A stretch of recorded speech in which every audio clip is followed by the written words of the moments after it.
Hello everyone, welcome back to my channel. आज हम लेके आए हैं एक न्यू वीडियो, एक नया सब्जेक्ट।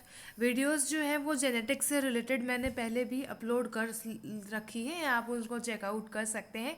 आज जो हमारी वीडियो होने वाली है वो एक शॉर्ट स्निपेट वीडियो होने वाली है, that is the major difference between genes and alleles. कि जीन और एलिल्स जिनकी हम जेनेटिक्स में काफ़ी ज़्यादा बात जो है वो करते रहते हैं, उनमें मेजर डिफरेंस क्या है। तो अगर हम बात करें जीन की, so it is a unit of heredity that is transferred from parent to the offspring and is responsible for expression of a particular trait or a characteristic। Definition से हमें समझ में आ रहा है कि भाई एक पर्टिकुलर ट्रेट या कैरेक्टरिस्टिक फीचर जो होगा उसके लिए रिस्पॉन्सिबल होंगे, उनके एक्सप्रेशन के लिए रिस्पॉन्सिबल होंगे, और वो एक हेरिडिटी यूनिट है। पेरेंट्स से ऑफस्प्रिंग में जो है वो इनका ट्रांसफर जो है वो होता रहता है।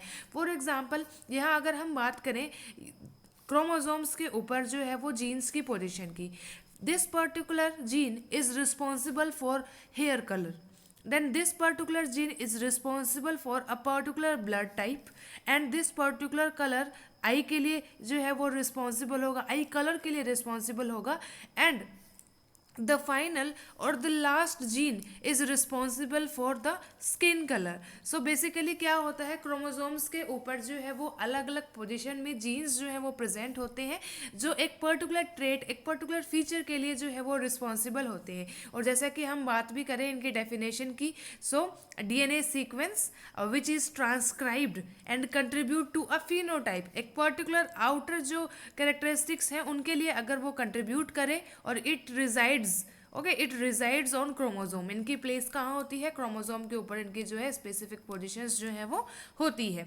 यही अगर हम एलिल्स की बात करें, सो एलिल्स के केस में क्या होता है, alleles they are different forms of the same gene that can result in the variation of a trait. Skin colour से रिलेटेड है अगर हम बात करें, अगर उसमें भी अलग अलग फॉर्म्स हमें देखने को मिले, दैट इज डस्की स्किन और a very fair skin and any other option, तो उसके केस में क्या होगा, उन्हें जो है वो एलिल्स की कैटेगरी में डाला जाएगा। बेसिक एग्जांपल हम देखेंगे अभी भी।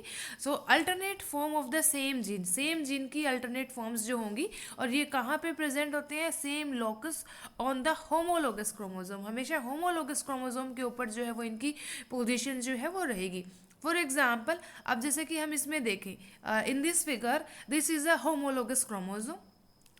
अब यहाँ पर ये जो जीन है that is the allele for the white flower, white flower colour, flower का जो है वो कलर वाइट होगा, उसके लिए रिस्पॉन्सिबल ये एलिल है। And this another allele, allele for the colour purple flowers, और ये ओवरऑल जो हमारा जीन है that is the locus for the flowers colour, flower colour के लिए जो लोकस होगा ये जो है वो हमारे होमोलोगस क्रोमोसोम्स हैं, that is represented here, and the locus for the florigen colour. ये तो हो गई हमारी ओवरव्यू। अगर हम बेसिकली देखें तो जीन में और एलिल में ज़्यादा जो है वो डिफरेंस देखने को नहीं मिलता। हम ये कह सकते हैं कि जीन जो है वो एक बड़ी और लार्जर टर्म है, और एलिल जो है वो उसको रिप्रेजेंट करने के लिए एक शॉर्टर टर्म है। जैसे कि फॉर एग्जांपल मैं बात करूं कि कोई यूनिवर्सिटी होती है, यूनिवर्सिटी में क्या होता है, टीचिंग वहाँ पे भी होती है, स्टूडेंट्स को वहाँ पे भी पढ़ाया जाता है, तो एक तरीके से वो क्या हो गई, एक कॉलेज होगी जहाँ पे उसकी पढ़ाई हो रही है। ऐसे ही उसी यूनिवर्सिटी के अंदर जो है वो बेसिकली क्या आती है, बहुत सारी कॉलेजेस आती हैं जहाँ पे जो है वो वहाँ पे भी स्टडीज़ जो है वो स्टूडेंट्स को करवाई जाती है। तो एज ए ब्रॉडर टर्म हम जीन को कैसे बोलेंगे, उनको हम यूनिवर्सिटी से रिप्रेजेंट करेंगे कि यूनिवर्सिटी जो है एक ब्रॉडर टर्म है जो कि जीन होगा, और उसके नीचे जितने भी कॉलेजेस आ रही हैं वो सब क्या होंगी, वो उसके एलिल्स होंगे। That is the main case hair. Now, as we can see the situation here, these are particular a type of a DNA. Basically, these two DNA, DNA1 इनको नाम दिया गया, and these two pairs of DNA, that is DNA2, and similarly DNA1 and DNA2. These are from different parents, that is from the father, and these DNA are of mother.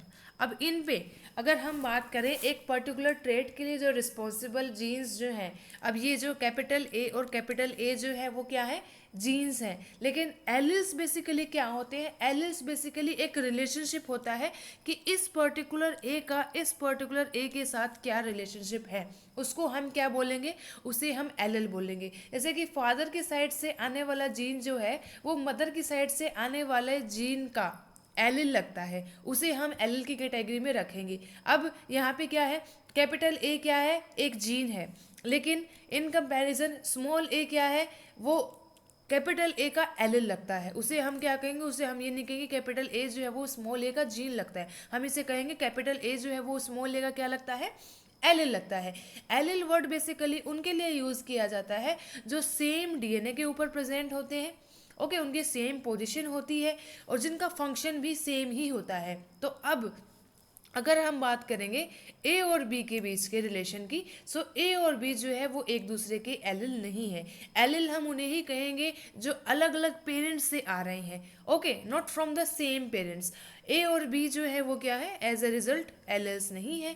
अब next हमारा overview जो है वो general, अगर हम बात कर लें जनरल डिफरेंस की, तो वो हमने देख ही लिया यूनिवर्सिटी का और कॉलेज का एग्जाम्पल देख के कि कैसे जो है, फॉर एग्जाम्पल अगर मैं बात करती हूँ हेक्सोकाइनेज एंजाइम जो है वो कौन बनाता है, हमारा आंसर क्या होगा कि हेक्सोकाइनेज जीन बनाता है।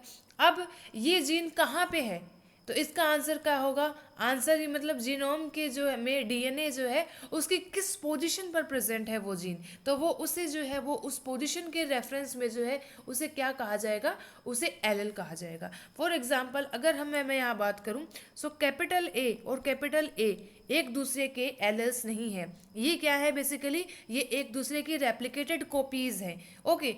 लेकिन ऐसे ही स्मॉल ए जो है आपका, स्मॉल ए जो है वो भी जो है वो एक दूसरे के एलिल्स नहीं है, वो एक दूसरे की रेप्लिकेटेड कॉपीज हैं। जो अब मेन बात क्या आएगी, मेन बात हमारी आएगी इनकी कंपैरिजन में कि कैपिटल ए जो है वो स्मॉल ए का एलिल है या स्मॉल ए जो है वो कैपिटल ए का एलिल है।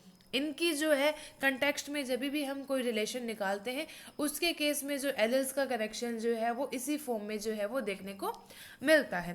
सो या that's all about the short video. आशा करती हूँ आपको वीडियो पसंद आई होगी, आपके कंसेप्ट जो हैं जीन से रिलेटेड, एलिल से रिलेटेड जो हैं वो काफ़ी क्लियर हुए होंगे। So thanks for watching. और वीडियो पसंद आए तो please do like share and subscribe to my channel. This is another type, एक और डेफिनेशन है that is related to gene and the alleles. That is gene क्या होता है, कोई भी न्यूक्लियोटाइड सीक्वेंस जो कि ट्रांसक्रिप्शन पर एमआरएनए बनाए और एमआरएनए से देन लेटर ऑन प्रोटीन का फॉर्मेशन जो है वो करे। जैसा कि हमें पता ही है कि जीन से जो है वो क्या है, फाइनल प्रोडक्ट जो हमारा होता है वो प्रोटीन फॉर्मेशन ही होता है। That's the case here. Alleles क्या है, alleles are the copies of a particular gene जो डिपेंड करते हैं स्पीसीज के ऊपर, दैट इज उनका फंक्शन सेम होना चाहिए, पोजीशन सेम होनी चाहिए डीएनए के ऊपर, पेरेंटल ओरिजिन डिफरेंट होना चाहिए, that is father to father वाले जो है वो एलिल्स नहीं कहलाते। फादर और मदर के बीच में जो है रिलेशन जब हम निकालेंगे उन्हीं को एलिल्स की कैटेगरी में रखा जाता है। सो या this is all about the video. Thanks for watching. ऐसी शॉर्ट वीडियोज आप चाहते हैं so please do like share and subscribe to my channel. Thanks for watching.